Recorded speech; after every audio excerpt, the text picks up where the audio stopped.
Saudara, Basarnas masih terus berupaya melakukan pencarian korban banjir bandang dan longsor yang menerjang Kabupaten Humbang Hasundutan, Sumatera Utara. Tim SAR menyebut material banjir bandang menyapu pemukiman penduduk hingga ke Danau Toba. Besar kemungkinan korban hilang ikut terseret hingga ke Danau Toba.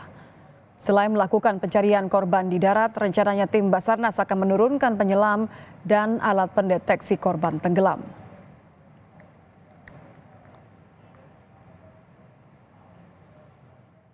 Material longsoran yang sampai ke Danau Toba juga menjadi salah satu tugas dari tim SAR gabungan. Mengapa demikian? Karena saat ini tim juga akan menurunkan penyelam dan juga menurunkan aqua eye dari posar Parapa Danau Toba dikarenakan indikasi material longsoran sampai ke Danau Toba dan kita curigai apakah ada korban juga yang terseret sampai ke Danau Toba. Demikian. Banjir bandang dan longsor menerjang Desa Simangulampe, Kecamatan Bakti Raja, Kabupaten Humbang Hasundutan, Sumatera Utara, Jumat malam. Data sementara dari Basarnas Danau Toba dan pemerintah Kabupaten Humbahas, 1 orang korban tewas telah ditemukan dan 11 orang masih dalam pencarian tim gabungan. Para korban diantaranya 4 orang karyawan hotel diduga tertimbun batu-batu yang berukuran besar. Material bebatuan yang besar ini berasal dari perbukitan di atas permukiman warga yang terbawa akibat banjir bandang dan longsor. Ya dari mana nih Bang datangnya? Gak boleh tahu. Dari sana Pak? Dari sana ya? Oh, bukit sana. Jadi sejauh ini ada berapa rumah yang terdampak longsoran? Bisa 15 Pak. 15 rumah. Terus kemudian apakah ada korban yang hilang atau yang meninggal seperti itu? Ada Pak. Ada ya? Ada berapa orang? Kalau itu belum tahu Pak, entah berapa orang. Belum tahu ya? Tim SAR terus menyisir lokasi banjir dan longsor mencari warga yang hilang di Desa Simangulampe, Kabupaten Humbang Hasundutan, pinggiran Danau Toba. Sejumlah alat berat sudah dikirim ke lokasi untuk membantu proses pencarian korban. Banyaknya material batuan besar menyulitkan proses pencarian warga hilang. Kalau tantangan untuk mencari korban itu jelas ya, materialnya itu sangat berat.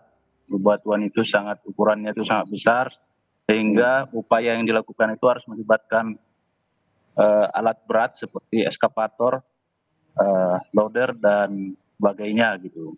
Jadi belum lagi nantinya kita harus mendatangkan K9, itu juga sangat efektif.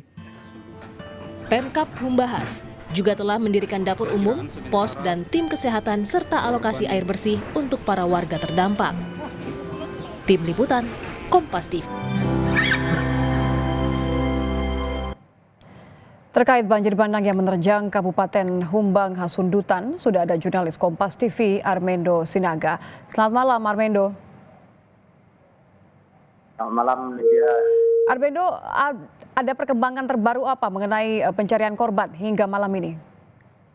Baik, bisa yang saya kabarkan bahwa pencarian korban dihentikan untuk malam ini karena kondisi yang tidak memungkinkan, kondisi yang gelap dan juga takut membahayakan bagi tim SAR gabungan yang melakukan pencarian karena ada antisipasi untuk mengantisipasi adanya longsor susulan ataupun banjir susulan. Karena saat ini saya berada di lokasi kejadian bencana alam, turun hujan, yang ditakutkan hujan ini yang akan menyebabkan ada banjir susulan.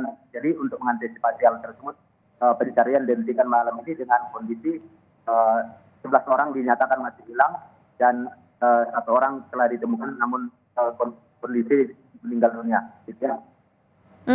Apakah ada kemudian potensi cuaca buruk yang bisa memicu banjir bandang lanjutan? Kendala apa saja yang ditemukan dalam proses evakuasi ini? Baik, untuk ada potensi banjir susulan ya, karena kondisi beberapa hari di lokasi ini yaitu hujan deras, maka diantisipasi agar masyarakat ataupun tim pencarian tidak mendekati ke lokasi karena untuk mengantisipasi banjir susulan akibat hujan yang sering terjadi di lokasi. Dan untuk kendala, seperti diinformasikan sebelumnya bahwa material bebatuan yang ukurannya cukup besar, diameternya cukup besar dan berat, menjadi kendala bagi para tim SAR gabungan dan juga personil lainnya dalam melakukan evakuasi ataupun melakukan pembersihan di lokasi karena batu-batu besar ini sangat sulit untuk dipindahkan sehingga alternatif yang diambil itu untuk memecahkan bebatuan tersebut gitu ya. Selain evakuasi, Armendo, bagaimana dengan penanganan warga terdampak?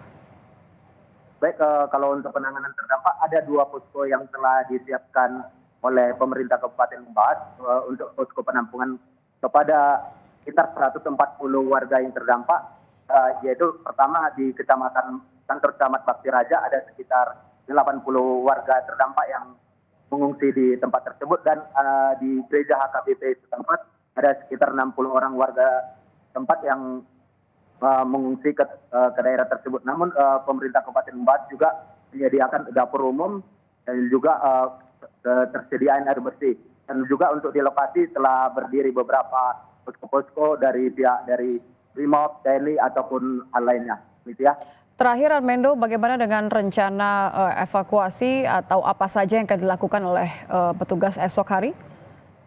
Ya, kalau untuk rencana besok hari, selain melakukan pembersihan material longsor menggunakan alat berat, juga akan dilanjutkan pencarian kepada 11 korban tersebut yang dilakukan oleh tim SAR gabungan dan juga dari tim Basarnas Danau Toba juga akan menurunkan penyelam dan juga alat selam yang canggih yang untuk mendeteksi apakah ada korban yang terseret arus banjir sampai ke Danau Toba dan juga dari pihak kepolisian akan menurunkan anjing pelacak. Gitu ya. Terima kasih jurnalis Kompas TV Armendo Sinaga sudah melaporkan langsung.